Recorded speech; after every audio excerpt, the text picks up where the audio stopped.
Manipur thokliba irang asi loishinnaba political party Singna Apunbagi Oiba Phirep ama Louba Ngamdriba Asi Kari Maramgino haina imagi Meira gi Convenor Th Sujata na hanglakli.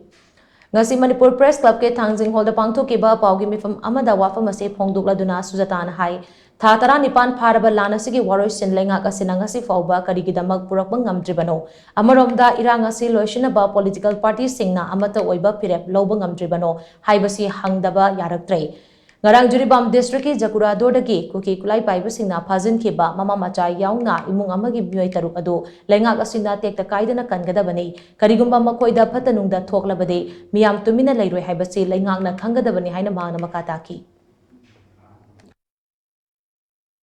Kasi lau uba matamda lau uba ngamdadana leibase akhoi ulami phangi moina thiloi mata thijale adegi pochai phangi phangdre marwari na marol ama tanja lamnaga seisira pota ka tangi go leire marwari simsuni husi kai ko godam godam ko husi hadaga godam check to chachani imai melana kari ko alti lau leira baba godam da loi phat afabani khalu no ba husi ke situation se loi karba to matam laba aduna sipuna makse loi makin yaira ga nei na se hajeri adu ko khwaje ke baroi badi gasi ki pale ba sarkar Bali ba sarkar si mo imphang ba yung tagi mo salabra na khansale ba pwede kasi ba uta or 1 week sila thongai ba situation sila wahai am ta hai ka na